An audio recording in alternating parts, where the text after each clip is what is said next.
नमस्कार भाइयों, आज हम लोग संविधान के क्लास को सेशन को आगे लेकर के चलेंगे। मेरा उद्देश्य ये है कि हम लोग संविधान के बारे में पढ़ाई भी करेंगे और इसको व्यापक रूप में समझने का प्रयास करेंगे। मैं एक एक अनुच्छेद पर गहनता से चर्चा करूंगा, जो कि यहाँ पर हमें एक समझ भी डेवलप करनी है अपने संविधान के साथ, और उसका हमारे आम जीवन में निरंतर प्रयोग भी होता रहता है यदि हम प्रयोग करना सीख गए तो। 1922 में सर्वप्रथम महात्मा गांधी ने कहा, जब हम गुलामी की जंजीरों में जकड़े हुए थे, अंग्रेज हमारे ऊपर औपनिवेशिक शासन कर रहे थे, तो 1922 में बापू ने कहा कि भारतीयों के संविधान के निर्माण करने के लिए एक संविधान सभा होनी आवश्यक है। ठीक है। और अगस्त 1940 में अगस्त प्रस्ताव आया, और इस अगस्त प्रस्ताव में अंग्रेजों ने यह स्वीकार कर लिया कि ठीक है, हम भारतीयों के लिए एक संविधान सभा का निर्माण करेंगे और उनके लिए एक संविधान सभा होनी चाहिए जिससे उनका संविधान बन सके। इस समय के वर्तमान में 1940 के दौरान लॉर्ड लिनलिथगो जो है वायसरॉय थे। ठीक है।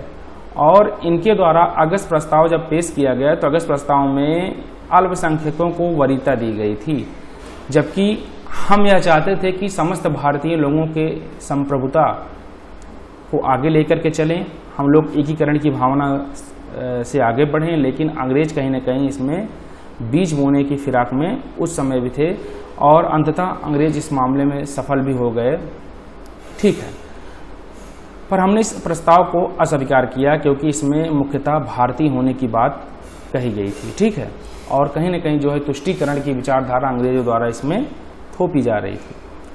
उसके बाद आया क्रिप्स प्रस्ताव, इसको हम क्रिप्स मिशन के नाम से भी जानते हैं। इसमें स्टेफर्ड क्रिप्स जो थे इसके अध्यक्ष थे। इसमें यह 1942 में आया था। तो क्रिप्स मिशन या क्रिप्स प्रस्ताव अगर पूछ लें तो कब आया था, तो आप 1942 में कहेंगे। ठीक है। इसमें अंग्रेजों ने स्पष्ट तौर पर यह स्वीकार कर लिया कि भारतीयों के लिए संविधान सभा होगी, पूर्णतः स्वीकार किया इन्होंने। अगस्त प्रस्ताव में तो उन्होंने दिया प्रस्ताव, कहा ठीक है, हम आपकी बात मान लेते हैं और आपके लिए एक जो है संविधान सभा का निर्माण करेंगे, लेकिन उस संविधान सभा में कहीं न कहीं अल्पसंख्यक तुष्टीकरण की अंग्रेज बीज बोना चाहते थे, और जिस कारण हम लोगों ने उसको अस्वीकार कर दिया। इसको स्वीकार न करने का कारण था कि युद्ध में समाप्त होने के बाद संविधान सभा का गठन किया जाएगा। हम लोगों ने क्रिप्स मिशन को भी, क्रिप्स प्रस्ताव को भी अस्वीकार किया। पहले तो वो अगस्त प्रस्ताव स्वीकार किया उसके 1940 का, उसके बाद 1942 में क्रिप्स प्रस्ताव आया कि ठीक है, हम आप लोगों के लिए यह बात स्वीकार करते हैं कि संविधान सभा का निर्माण करेंगे बिना किसी तुष्टीकरण भाव से। मतलब तुष्टीकरण का शाब्दिक अर्थ ये है कि किसी का जो है आप एक पक्ष मत लीजिए, समता का जो है भाव रख करके आप अपना काम करिए।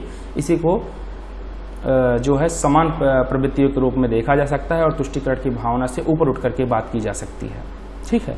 इसको स्वीकार न करने के लिए हमारा जो मैंने बताया था कि बापू ने कहा कि ये ब्लैंक चेक है और अंग्रेजों द्वारा जो है हमको दिया जा रहा है, और बापू एक बार धोखा खा गए थे, जिस कारण उन्होंने कहा कि हम इस बात को नहीं मानेंगे, आपको जो करना है इसी टाइम करिए।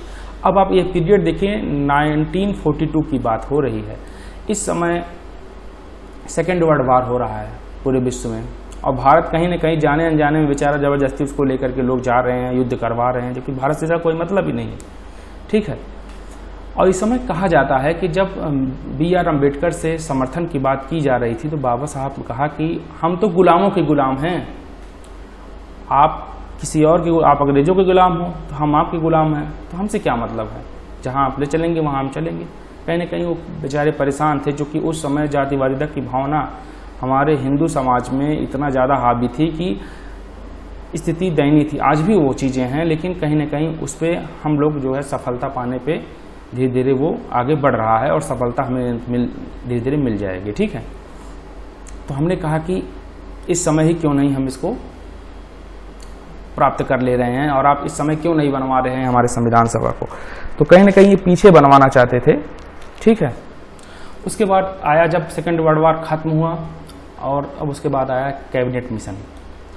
1946 में कैबिनेट मिशन आ गया वर्ल्ड वार 2 के बाद, और इटली की सरकार बनी, इंग्लैंड में क्लीमेंट एटली जो है प्रधानमंत्री बने और विंस्टन चर्चिल जो है वो हटाए गए। विंस्टन चर्चिल अगर होता इंग्लैंड में तो भारत को 2-4 साल और लग जाते आज़ादी में, क्योंकि वो नहीं चाहता था कि भारत को जल्दी आज़ाद किया जाए, ठीक है। लेकिन वहाँ लेबर पार्टी आ गई और उसने फिर आज़ादी के लिए प्रस्ताव रख दिया, ठीक है।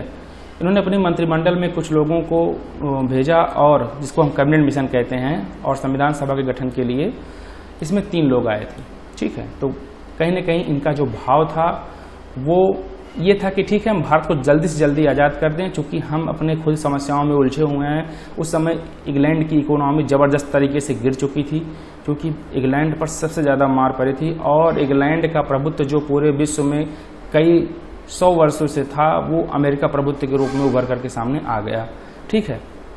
और सबसे ज़्यादा जो नुकसान उठाया इस समय इंग्लैंड ने उठाया है। तो सर पैथिक लॉरेंस इसके अध्यक्ष थे कैबिनेट मिशन के, और स्टेफर्ड क्रिप्स जो है इसके सदस्य थे, और AB अलेक्जेंडर भी इसके सदस्य थे। तो 2 सदस्य थे, और सर पैथिक लॉरेंस के नेतृत्व में कैबिनेट मिशन 1946 में आया, ठीक है। तो यहाँ तक तो आपको क्लियर हुआ होगा। सबसे पहले 1922 में बापू ने कहा कि हम अपने लिए एक संविधान सभा का निर्माण करेंगे। उसके बाद 1940 में अगस्त प्रस्ताव आया, और अगस्त प्रस्ताव में अंग्रेजों ने माना ठीक है हम आपके लिए संविधान सभा का निर्माण कराएंगे। उसके बाद 1942 में आया क्रिप्स मिशन। क्रिप्स मिशन यह कहता है कि ठीक है हम आपको तो संविधान सभा का निर्माण करेंगे, लेकिन युद्ध के बाद करेंगे। बापू ने इसको भी नकार दिया, चूँकि कहा कि ब्लैंक चेक है और इसको हम स्वीकार नहीं करेंगे, ये लोग हमें मूर्ख बना रहे हैं। और अंततः जब सेकेंड वर्ल्ड वॉर खत्म हुआ 1945 में, 6 अगस्त और 9 अगस्त आपको पता ही होगा नागासाकी हिरोशिमा के बाद, तो 1946 में कैबिनेट मिशन आया। इससे पूर्व आप जान लीजिए कि 1945 में संयुक्त राष्ट्र संघ का गठन हो चुका था, ठीक है। और उसके बाद भारत की आज़ादी की प्रक्रिया यहाँ से शुरू हुई और संविधान सभा का गठन शुरू हो गया। इस गठन में त्रिस्तरीय कमेटी आई और ये सर पैथिक लॉरेंस के नेतृत्व में आई। तो इतना तो आपको याद होना चाहिए, ठीक। आगे बढ़ते हैं। और इस कैबिनेट मिशन योजना के तहत संविधान सभा का गठन कर दिया गया। तो यहाँ तक तो आपको क्लियर हो गया होगा। आगे बढ़ते हैं। देखिए, किसी चीज़ को आप इंटरकनेक्ट करके पढ़ेंगे तो ज़्यादा समझ में आएगा। मैं जितना मुझे ज्ञान है मैं आपको समझाने का प्रयत्न कर रहा हूँ। धीरे धीरे आपको और सहज हो जाऊंगा तो समझाने का प्रयत्न करूंगा। इस योजना के अनुसार संविधान सभा के सदस्यों की संख्या बनाई गई 389, ठीक है। और एक चीज़ जान लीजिए, ये संविधान सभा के जो सदस्य थे ये अप्रत्यक्ष रूप से निर्वाचित हुए थे, ठीक है। अप्रत्यक्ष रूप से 2 प्रकार की व्यवस्था होती है, एक प्रत्यक्ष निर्वाचन प्रक्रिया होती है और एक अप्रत्यक्ष निर्वाचन प्रक्रिया होती है। प्रत्यक्ष निर्वाचन प्रक्रिया सीधा जनता चुनती है, और अप्रत्यक्ष निर्वाचन प्रक्रिया जो होती है उसमें जनता द्वारा चुने गए लोगों द्वारा चुनी जाती है, ठीक है। जैसे कि नेता, विधायक, मंत्री यदि अपने नेता को चुनते हैं, नेता को चुनता है तो अप्रत्यक्ष निर्वाचन प्रक्रिया है, ठीक है। तो 389 मेंबर बनाए गए निर्वाचित तौर पर और मनोनीत दोनों के हिसाब से। कुछ इसमें निर्वाचित हुए और कुछ इसमें मनोनीत हुए। तो निर्वाचित कितने हुए? तो 296 निर्वाचित हुए, जिसमें 292 तो पूर्णतः निर्वाचित थे और 4 जो थे ये प्रिंसली स्टेट से होकर के आए थे। इसके और इसे हम अंग्रेज भारत के नाम से जानते हैं। ये कमिश्नरी प्रांत 4 थे और इसमें लैप्स ऑफ पैरामाउंसी 292 थे, ठीक है। जिसे हम अंग्रेजी रियासत के नाम से भी जाने थे, अंग्रेज भारत जानते हैं। इसमें रियासतों की स्थिति आप देखेंगे, जब आप एक चाहे तो देख सकते हैं यूट्यूब पे आपको प्रधानमंत्री होगा, एपिसोड आता है ABP न्यूज़ का, तो वहाँ पर आप इसको देखेंगे तो ज़्यादा क्लियर हो जाएगा, क्योंकि वो उसमें काफ़ी तौर पर भारत, आज़ाद भारत के स्थिति को इस हिसाब से दिखाया गया, उसमें भारत की आज़ादी को इस बेहतर तरीके से दिखाया गया है कि मैं आपको टोटली रिकमेंड करूँगा कि आप इस वीडियो को ज़रूर से ज़रूर देखें, ठीक है। और 93 देसी भारत थे जो कि मनोनीत के रूप में आए थे, ठीक है। तो इसको आप जान लीजिए कि 389 मेंबर थे, 296 मेंबर जो हुए वो निर्वाचित होकर के आए, जो कि अंग्रेज भारत में थे और जिसे ब्रिटिश इंडिया कहा जाता है, और बाकी 93 जो रियासतें थीं, ठीक है। इन रियासतों के लोग देसी भारत थे और ये अंग्रेजों की गुलामी को तो बर्दाश्त करना चाहते थे, लेकिन भारतीयों के साथ मिलना नहीं चाहते थे, ठीक है। आगे हम इस पर चर्चा करेंगे। इस समय भारत की जनसंख्या लगभग 40 करोड़ थी। इसमें कैबिनेट मिशन ने यह व्यवस्था की कि एक मेंबर पर 10 लाख जनसंख्या ली जाएगी। ठीक है, एक मेंबर पर कैबिनेट मिशन ने 10 लाख की जनसंख्या को जो है एक आधार बनाया है। अंग्रेज भारत 1946 में जब इसकी निर्वाचन प्रक्रिया शुरू हुई तो 294 मेंबर और +4 जो है चीफ कमिश्नरी प्रांत थे। मैंने ऊपर बताया था ये 4 चीफ कमिश्नरी प्रांत कौन कौन थे, जिसमें दिल्ली था, अजमेर या मेड़वाड़ा, कुर्ग कर्नाटक में और बलूचिस्तान। ये 4 चीफ कमिश्नरी प्रांत थे जो कि इसी अंग्रेज भारत के हिस्सा थे। तो 294 जो है ये अंग्रेज भारत की सीटें थी और 4 कमिश्नरी प्रांत थे। ठीक है, 9 दिसंबर 1946 को क्या हुआ, तो 9 दिसंबर 1946 को संविधान सभा की पहली बैठक हुई। ठीक है, इसकी अध्यक्षता जो किया उन्होंने डॉक्टर सच्चिदानंद सिन्हा ने किया था। 9 दिसंबर 1946 आपसे पूछा जाए डेट, आपको याद होना चाहिए, वेरी इंपॉर्टेंट है, इसको आप जो है याद कर लीजिए कि 9 दिसंबर 1946 को संविधान सभा की पहली बैठक हुई और इस पहली बैठक की अध्यक्षता डॉक्टर सच्चिदानंद सिन्हा ने की। इन्होंने क्यों अध्यक्षता किया ये भी मायने रखते हैं। देखिए, क्योंकि ये संविधान सभा के सबसे बुजुर्ग मेंबर थे, यही कारण था कि इनको सम्मान देने के लिए सबसे पहले इनको अस्थायी अध्यक्ष के रूप में 9 दिसंबर 1946 को संविधान सभा की पहली बैठक में इनको अध्यक्ष बनाया गया। इस पहली बैठक में 207 मेंबर थे। ठीक है, मतलब 207 लोगों ने भाग लिया था, इसमें 9 महिलाएं थी। ठीक है, तो आपको इसको याद होना चाहिए कि पहली बैठक में 207 मेंबर थे और 9 महिलाएं थी। क्लियरली याद नहीं होता क्योंकि हजारों प्रकार के चीज़ें हमारे दिमाग में भरी होती हैं और इतने प्रकार के विषय भरे होते हैं, तो कोशिश करिए कि ज़्यादा से ज़्यादा आप अपने सबकॉन्शियस माइंड में इसको ऐड करने का प्रयत्न करिए, नेगेटिव बातों से दूर रहिए। जैसे कि हम लोग जब प्रिपरेशन के दौर में इस समय गुजर रहे हैं, जहाँ देखिए कि कहीं ना कहीं नेगेटिव बातें हैं, अनावश्यक बातें हैं, तो उससे दूरी बनाइए और कहीं ना कहीं पूर्ण समर्पण आप अपने विषय, अपनी परीक्षा के प्रति देने का प्रयत्न करिए। पूर्ण समर्पण देंगे तभी आपका विकास होगा। ठीक है, और कहीं ना कहीं वो ईश्वर भी समझता है कि यह व्यक्ति मेहनत कर रहा है। देखिए, हम अपना भविष्य तभी बना सकते हैं जब वर्तमान को संशोधित करेंगे। वर्तमान जब हमारा डिस्टर्ब रहेगा तो भविष्य डिस्टर्ब होने की पूरी गारंटी है। ठीक है, चलिए हम आगे बढ़ते हैं। इस पहली बैठक में मुस्लिम लीग ने बहिष्कार कर दिया। ठीक है, तो पहली बैठक में मुस्लिम लीग ने बहिष्कार किया और इसका खंडन किया। इस पर चर्चिल ने स्टेटमेंट दिया कि यह एक ऐसा विवाह है जिसकी दुल्हन ही गायब है। चर्चिल जो है एक पता नहीं किस किस्म के व्यक्ति थे और बताइए उसमें मुस्लिम लीग को दुल्हन बना दिए हैं। तो कहीं ना कहीं जो है यहाँ पर ये चीज़ देखने को मिलता है कि इसमें चर्चिल ने स्टेटमेंट दिया। आपको इसको याद करना हो तो करिए, नहीं तो हल्का दिमाग में रखे रहिएगा। ठीक है, मुस्लिम लीग के 73 मेंबर ही थे। ठीक है, तो मुस्लिम लीग के 73 मेंबर थे, जबकि 389 में मुस्लिम लीग के 73 मेंबर थे। चलिए आगे बढ़ते हैं। पहली बैठक में 207 सदस्य जो कि कम थे, इसका 2 कारण था। 389 में 207 सदस्य थे जो आए थे, बाकी और सदस्य नहीं आए थे। तो इसका क्या कारण था, उन्होंने कारण जो है स्पष्ट करते हुए बताया कि पहला तो 73 सदस्य मुस्लिम लीग ने बहिष्कार कर दिया इसका, और दिसंबर 1946 तक देशी रियासतों ने भारत में इंस्ट्रूमेंट ऑफ एक्सेशन पर साइन नहीं किया था। मैंने आपको ऊपर बताया लैप्स ऑफ पैरामाउंट सी, यही देशी रियासतें थीं जो कहीं न कहीं अंग्रेजों के साथ मिलकर के रहती थीं। भारत और अंग्रेजों की रहन सहन की स्थिति इनको द्वारा स्वीकार कर ली गई थी। ठीक है, जिस कारण ये देशी भारत से भी जो है मिलना नहीं चाहते थे, और ये कहीं ना कहीं इनको आशंका थी कि जब सरकार का गठन हो जाएगा तो हमारे जो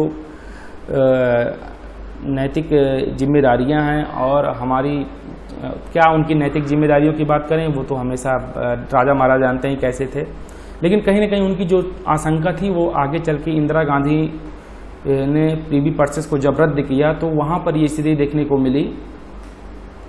ठीक है, कि उनकी सोच वहाँ पर सही हो सकती थी, और यही कारण था कि वो जुड़ना नहीं चाहते थे भारतीय रियासत से और अंग्रेजों से मिलकर रहना चाहते थे, क्योंकि अंग्रेज इस देश को लूट रहे थे और इनको भी लूटने में खिला रहे थे, क्योंकि लूटने में इनके भाई चोर चोर मौसेरे के भाई जो लूट रहे थे, लूट का हिस्सा कुछ इनको भी दे रहे थे। तो कहीं ना कहीं ये उनसे ज़्यादा खुश थे और भारत से विलय करने में अपनी तौहीन समझते थे, जिस कारण इन्होंने इंस्ट्रूमेंट ऑफ एसेशन पर साइन नहीं कर रहे थे।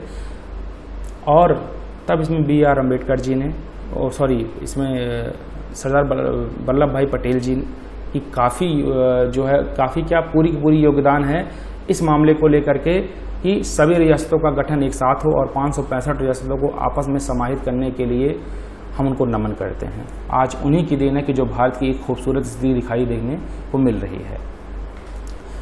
तो 93 मेंबर इस कारण से चूक गए थे, ठीक है। तो 73 ये और 93 अप्रॉक्सीमेटली ये, तो 389 जो है 207 यहाँ पर पे थे। तो आप संपूर्ण रूप से जोड़ेंगे तो कहीं ना कहीं जो है वो 389 मेंबरों की स्थिति आप यहाँ से देख सकते हैं, ठीक है। 11 दिसंबर 1946 को क्या हुआ? 9 दिसंबर 1946 को पहला अस्थायी अध्यक्ष चुने गए डॉक्टर सच्चिदानंद सिन्हा, और इसमें 207 मेंबरों ने भाग लिया। बाकी मेंबरों ने भाग इसलिए नहीं लिया चूँकि ये इसमें मुस्लिम लीग और प्रिंसली स्टेट ने जो है वो इंस्ट्रूमेंट ऑफ एसेशन पर साइन नहीं किया था। तो 93 मेंबर कुल मिलाकर के ऐसे ही भाग नहीं लिए। तो 207 और 93 ये आप ऐड कर लेंगे तो सारी स्थिति आपके पास सामने आ जाएगी, ठीक है। आगे बढ़ते हैं। और लगभग 73 मेंबर जो थे वो मुस्लिम लीग के भी थे। 11 दिसंबर 1946 में डॉक्टर राजेंद्र प्रसाद बाबूजी को, ये बिहारी हैं, इनको आप जानते रहिए, संविधान सभा के अस्थायी सदस्य के रूप में इनको चुना गया, ठीक है। इनको बाबूजी के नाम से भी जाना जाता था। और 13 दिसंबर 1946 में पंडित जवाहरलाल नेहरू ने एक उद्देश्य प्रस्ताव रखा। तो पहला सिर्फ 11 दिसंबर 1946 को सिर्फ डॉक्टर राजेंद्र प्रसाद को अस्थायी सदस्य के रूप में, अध्यक्ष के रूप में, अध्यक्ष के रूप में चूज कर लिया गया। और दिसंबर 1946 में पंडित जवाहरलाल नेहरू ने एक उद्देश्य प्रस्ताव रखा जो कि प्रस्तावना का आधार था। इसमें संविधान का मूल ढांचा कैसा होगा यह लिखा हुआ था। इस पर इसे पास नहीं किया गया क्योंकि मुस्लिम लीग के और सदस्य वहां पर नहीं थे। मुस्लिम लीग अभी भी बहिष्कार कर रही थी, जिसके लिए इस कारण उद्देश्य प्रस्ताव को पास नहीं किया गया। चूँकि संविधान की प्रस्तावना यह हमें बतलाती है कि हमारा संविधान का बेसिक इंफ्रास्ट्रक्चर कैसे होगा, ढांचा कैसा होगा, ठीक है। 22 जनवरी 1947 को संविधान सभा ने उद्देश्य प्रस्ताव को स्वीकार कर लिया। वर्तमान संविधान की प्रस्तावना का आधार यही उद्देश्य प्रस्ताव है। तो उद्देश्य प्रस्ताव की जो किसने रखा था ड्राफ्ट, तो पंडित जवाहरलाल नेहरू ने। डॉक्टर अंबेडकर, अब क्या डॉक्टर अंबेडकर जी के बारे में है और हम इसको देखते हैं, क्योंकि इनको संविधान के निर्माता के नाम से जाना जाता है। कि हमारे प्रथम आदरणीय हैं हमारे संविधान सभा को लेकर के, तो हम इनके बारे में जानने का प्रयत्न करेंगे, क्या इनका योगदान है हमारे संविधान के निर्माण में। ये संविधान सभा की पहली बैठक में इनकी स्थिति क्या थी, तो ये बॉम्बे प्रेसिडेंसी से चुनाव लड़े थे और ये हार गए थे। वहाँ पे बॉम्बे प्रेसिडेंसी से चुनाव लड़ते हैं और वहाँ पे चुनाव ये हार जाते हैं। इसके बाद मुस्लिम लीग की सहायता से बंगाल में चुनाव लड़ते हैं और संविधान सभा के सदस्य चुन लिए जाते हैं, ठीक है। तो मुस्लिम लीग की सहायता से ये संविधान सभा के अध्यक्ष चुन लिए जाते हैं। अब आप संविधान सभा की पहली बैठक में क्वेश्चन पूछ सकता है कोई एग्जामिनर कि क्या संविधान सभा की पहली बैठक में डॉक्टर B.R. अम्बेडकर थे, तो वहाँ पर B.R. अम्बेडकर नहीं थे, ठीक है।